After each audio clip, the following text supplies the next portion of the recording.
Sarap.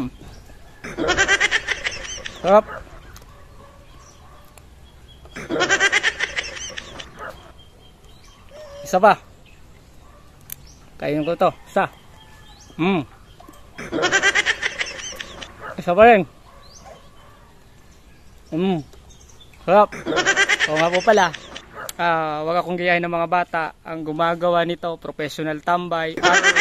Loko-loko na gumagawa nito na kainin yung mga sili o imumukbang yung sili.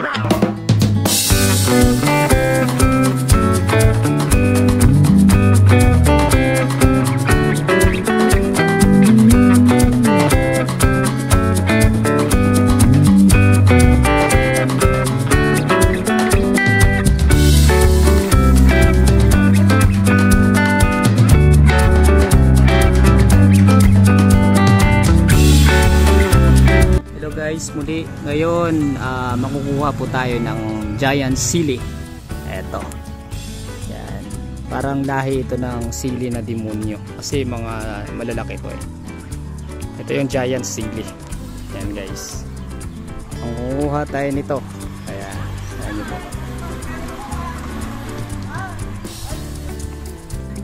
Tsaka mababango to para siyang atsal na, no? Babango at saka maanghang na maanghang, parang pinsan ng sili ng demonyo sabi nila. And guys, ano po, baga natin yung malalaking sili na giant. Taran! Daming sili, mga giant po yan guys.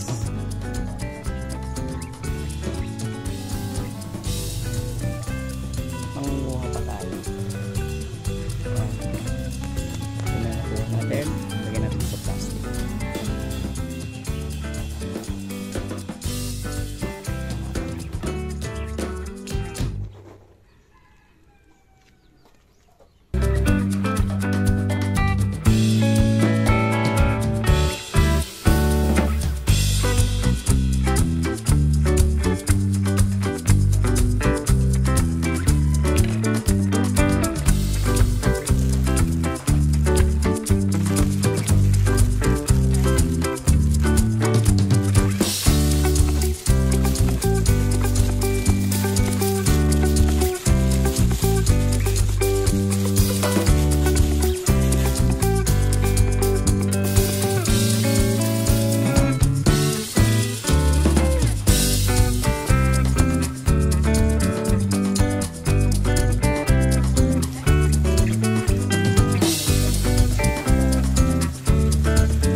Guys, linisan natin ito. Kunin natin yung dahon.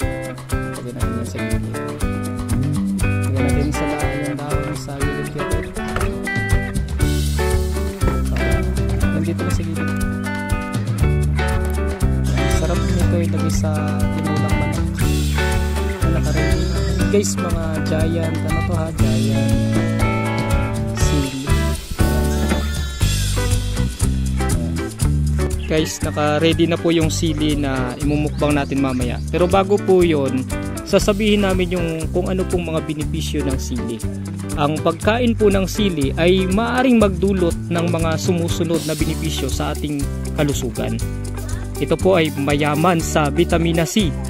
Ang sili po ay may mataas na antas ng vitamina C na nagbibigay ng proteksyon laban po sa sakit na nagpapalakas ng immune system. Ito din po ay pangpababa ng presyon ng dugo. Ang ilang pag-aaral na nagpapakita na ang regular na pagkain ng sili ay maaring makatulong sa pagkontrol ng presyon ng dugo. Ito din po ay pangpabilis ng metabolism. Ang capsaicin sa sili ay kilala rin sa pagpabilis ng metabolism na maaaring makatulong sa pagbababa ng timbang. Gayun din po, ang capsaicin sa sili ay may mga katangian ng pampalabas ng sakit at pampamaga o pamamaga, kaya maaaring makatulong sa mga taong may mga karamdaman tulad ng rayuma. Gayun din po, mayaman sa antioxidant. Ang sili ay mayaman sa antioxidant na nagtatanggal ng mga free radicals sa ating katawan at maaring makatulong sa pagpababagal o pagpababagal ng proseso ng pagtanda. Wow, galing ng sili. Gayunpaman, dapat tatandaan na ang epekto ng sili ay maaring mag-iba-iba, depende po sa individual at hindi ito ang angkop para sa lahat. Kung may mga allergy o alerhiya kayo sa kondisyon, mahalaga pa rin po na kumonsulta sa ating doktor o sa anumang doktor bago magdagdag ng sili sa iyong dieta o bago ka kakain ng sili. Yun lamang po. Salamat ng marami. Hello po mga ka-healthy, isang pinagpalang araw na naman po sa ating lahat. Ngayon po nakita niyo po ito, ang sili na imumukbang natin.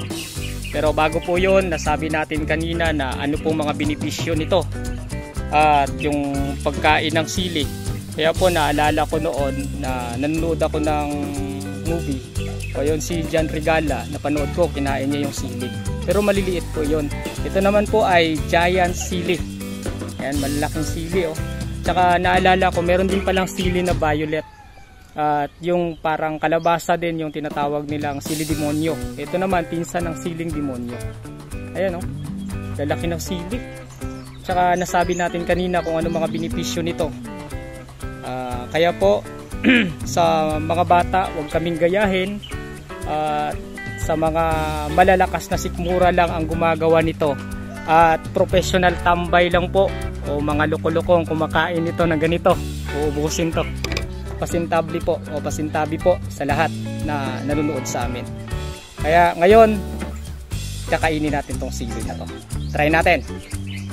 Pero bago yon, pasalamat muna tayo. Okay, kakainin na natin sili. Chan. Nako, super anghang to pero sige lang.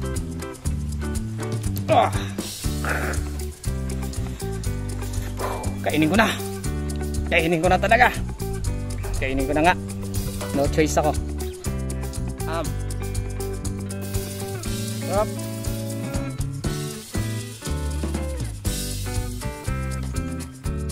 Isa pa. Kainin ko to. Isa.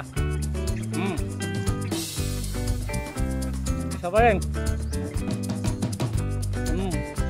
Sarap. Sarap nga.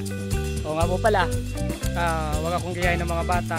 Ang gumagawa nito, professional tambay at yung gumagawa nito na kainin din ng sili o imumukbang yung sili. Hindi ko po yan gagawin kasi sinabi din namin yung benepisyo ng sili. At salamat po ng marami. Kung hindi nyo po nagustuhan yung video namin, inulit namin, i-like nyo naman po at follow.